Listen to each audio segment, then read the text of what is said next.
This is a tough one. Eric Bakker here, the naturopath. Itchy anus. I think I've done a video about this before. Not exactly the topic that people like to talk about. Nothing's worse than an itch down there, all right? Especially if you're around people. I mean, what are you going to do? You can't do what animals do or dogs do, if you know what I mean. But it's embarrassing. It's really embarrassing. But why is the anus itchy? Where did it come from? People automatically think they've got worms and parasites. One of the biggest causes, in my opinion, of itchy bum is a yeast problem. So, whenever anyone ever tells me that the anus is itchy, the very first thing I need to know is what level of sugar are they eating? What level of beer are they drinking? What level of alcohol are they consuming? So I look at alcohol consumption, I look at soda drink consumption, I look at any kind of takeout consumption, but particularly sugar consumption, ice cream, okay, could be pretzels, candy, any of that kind of stuff.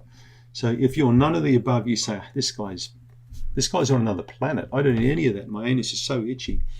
I'd say, okay, have you got any pinworms? Can you feel any weird stuff at nighttime? Is it, have you found any worms in that region after wiping, for example? Because it could be a pinworm problem too. And in that case, it's simply a matter of taking, more garlic, and it's going to really work. Garlic often works, especially if you chop raw garlic up. Pumpkin seeds and finely grated carrot are fantastic also for worms, all right? So just green pumpkin seeds, maybe a tablespoon per day, mixed up with about 2 tablespoons of grated carrot. Mix that together. Those two things together work quite well. Grated carrot, pumpkin seed, and the third one is a grated red beetroot. Some people grate beetroot and carrot together. Other people don't have the grated carrot and the pumpkin seed. But those 3 things tend to really help bugs sort of down there, if you know what I mean. I had a patient, I won't mention this patient's name, from overseas, who had a really, really bad itchy problem. And of course, we found out through stool testing he had a serious candida problem.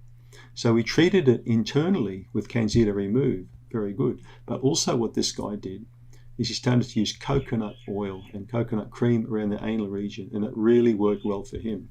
So coconut oil is a fantastic one for some people for that problem. I know other people have used just plain straight Australian tea tree oil on the finger, and that seemed to really work as well. So Australian tea tree oil and coconut oil seem to be 2 quite good things for itchy anal area. But the big thing is you've got to watch what goes in here, because what goes in here comes out there, and it's going to really affect that area. So make a mental note of the itching. Even if you had a calendar and it could write on there, for example, scale 1 to 10, 1 being low, 10 being bad, and only you know what that number means, and you could write that on a calendar and then track that every day. Now, the interesting thing then is to track what you're eating and drinking on the days where the score's above 5, if you get my drift. Because there will be a cause and there'll be an effect, like everything in life. And if you've worked it out, you've got the key to the door, haven't you? Thanks for tuning in.